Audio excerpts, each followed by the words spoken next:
اعوذ باللہ من الشیطان الرجیم بسم اللہ الرحمن الرحیم السلام علیکم ورحمۃ اللہ۔ سورۃ المائدہ آیت نمبر 92۔ وأطيعوا الله وأطيعوا الرسول واحذروا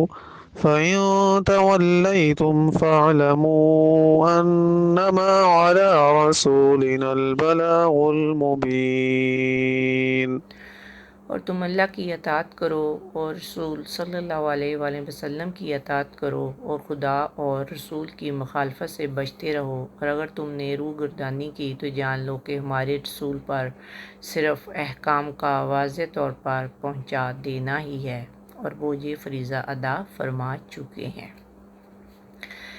اس حکم میں اللہ اور اس کے رسول کی اطاعت کرنے کا حکم دیا گیا ہے اور آپ کے حکم سے اعراض کرنے سے منع فرمایا گیا ہے۔ دیکھیں، ہم نے پڑھا تھا کہ پچھلی آیتوں میں آستانوں کے تقدس، تیروں کے ذریعے فال نکالنے، شراب اور جوئے سے بچنے کا حکم دیا گیا ہے، اور بتا دیا گیا ہے کہ جوئے اور شراب سے باز رہنا اللہ اور اس کے رسول کی اطاعت کرنا ہے۔ ذہن میں رہے کہ اللہ اور اس کے رسول کی اطاعت سے مراد قرآن اور سنت کی پیروی ہے، اور سنت بھی قرآن کی طرح ایک مستقل ماخذ ہے۔ نبی پاک صلی اللہ علیہ وآلہ وسلم نے فرمایا اوتیت القرآن ومثلہ معہ، کہ مجھے قرآن دیا گیا ہے اور اس جیسی ایک اور چیز یعنی حدیث بھی۔ اللہ سبحانہ تعالیٰ کی اطاعت اس لیے ضروری ہے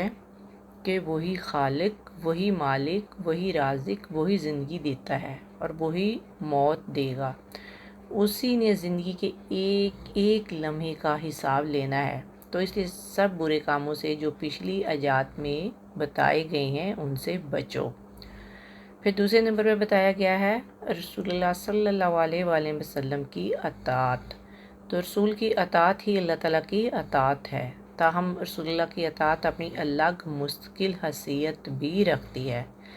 یعنی کتاب اللہ اور سنت رسول دونوں کی اتباع واجب ہے، اور قرآن کی روح سے بھی ان دونوں کے واجب الاتباع ہونے میں کوئی فرق نہیں۔ تو اس آیت میں واضح بتا دیا گیا کہ اگر کسی چیز میں تم فوائد اور نقصان کا احاطہ نہ کر سکو تو تمہارے لیے بہترین روشنی یہی ہے کہ تم اللہ اور اس کے رسول کی اطاعت کرو۔ جیسا کہ پہلے بھی بتایا جا چکا ہے کہ نبی پاک کو دروغہ بنا کر نہیں بھیجا گیا، یا پولیس والا بنا کر نہیں بھیجا گیا کہ یہ چھاپے ماریں گے یا زبردستی لوگوں کو جا کر روکیں گے، اور نہ ہی دین والوں یا تبلیغ کرنے والوں کی یہ عادت ہوتی ہے۔ ان کا کام تو صرف بتا دینا ہے۔ نبی پاک کی ذمہ داری اس حکم کو صرف پہنچا دینا تھی،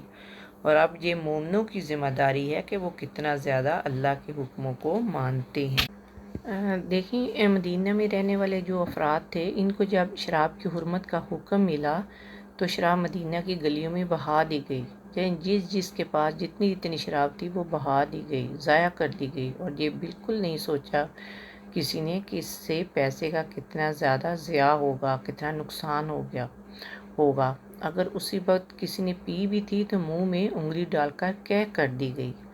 یعنی اس کی حرمت کا اتنا زیادہ پاس رکھا۔ اور بار بار اللہ سبحانہ تعالیٰ مسلمانوں اور مومنوں کو یہ کہہ رہے ہیں کہ اللہ سبحانہ تعالیٰ کا کہنا ماننا اور اس کے رسول کا کہنا ماننا،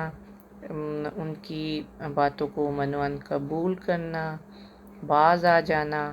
یعنی جس چیز سے اللہ سبحانہ تعالیٰ نے روکا ہے اسے رک جانا، اور پھر اس کی طرف آنکھ اٹھا کر بھی نہ دیکھنا کہ ایسے ہی تو نبی پاک اور اللہ تعالیٰ نے منع نہیں فرمایا، اور انسان کو پھر وہ چیز اتنی بری لگے، اتنی خراب لگے، اس چیز کی طرف جانے سے بہتر اسے یہ چیز لگے کہ اسے موت آ جائے تو وہی پکا مومن ہے۔ ہاں، اگر وہ اللہ تعالیٰ اور سبحانہ اللہ کی ممنوعہ بات کی طرف سوچے، خاص طور پر اللہ سبحانہ تعالیٰ نے کہا، یعنی اگر تم نے واپس لوٹنے کی کوشش کی، فَإِن تَوَلَّيْتُمْ، یعنی پھر اگر تم پھر گئے، اللہ سبحانہ تعالیٰ کے حکم سے پھر گئے، تو پھر اس چیز کا گناہ تمہارے سر پر ہے، کیونکہ نبی پاک صلی اللہ علیہ وآلہ وسلم کی ذمہ داری تو صرف حکم کو پہنچا دینا تھا۔ تو اس کے لیے اب ہماری ذمہ داری کیا ہے کہ اللہ سبحانہ تعالیٰ کا کوئی بھی حکم ہو، نبی پاک صلی اللہ علیہ وسلم کا کوئی حکم آ جائے تو اسے منوعاً قبول کیا جائے، اسے دل و جان سے قبول کر کے اس کے اوپر عمل کیا جائے۔ نبی پاک کی اطاعت ہمارے اوپر لازم ہے، اس لیے ہمارا ایٹیٹیوڈ یہ ہونا چاہیے وَسَمْعَنَا وَأَطَعْنَا، یعنی ہم نے سنا اور آپ کی اطاعت کی، اور ہمارا یہ یقین ہو کہ ہماری ہر چیز چیک کی جا رہی ہے، ٹیسٹ کی جا رہی ہے۔ اللہ سبحانہ تعالیٰ ہمیں ہر وقت دیکھ رہے ہیں کہ جیسے ہی اذان کی آواز آتی ہے ہم نماز کے لیے کتنے ریڈی ہوتے ہیں، قرآن کے احکامات قبول کرنے کے لیے ہم کتنے تیار ہوتے ہیں، اور خاص کر جب جہاں پہ حرمت کا یعنی کسی چیز کے حرام ہونے کا جب حکم آ گیا تو اس سے کتنا رکے رہتے ہیں، کتنا اس پہ عمل کرتے ہیں۔ فَاعْلَمُوا أَنَّمَا عَلَىٰ رَسُولِنَا الْبَلَاغُ الْمُبِينُ،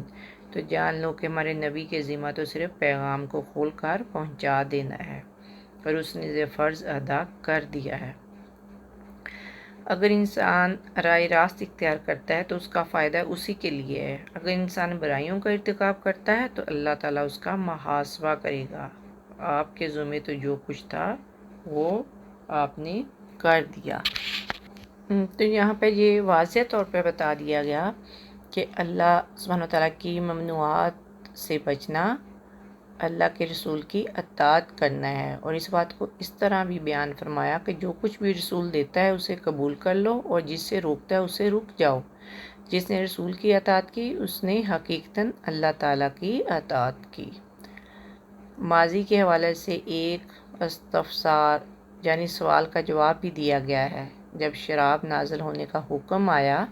تو صحابہ اکرام نے عرض کیا، اے اللہ کے رسول، ہمارے ان بھائیوں کا کیا ہوگا جو شراب پیتے تھے اور وہ اسی دور میں فوت ہو گئے؟ تو اس کے جواب میں یہ آیت نازل ہوئی۔ اللہ سبحانہ تعالیٰ سے دعا ہے وَقَلْبًا خَاشِعًا وَيَقِينًا صَادِقًا وَدِينًا قَيِّمًا وَخَيْرَ الدُّعَاءِ وَخَيْرُ الْعَمَلِ، اے اللہ میں آپ سے ہمیشہ کے لیے ایمان، خشوع دل، سچے یقین، دین مستقیم، بہترین دعا اور بہترین عمل کا سوال کرتی ہوں۔ آمین ثم آمین۔ السلام علیکم ورحمۃ اللہ وبرکاتہ۔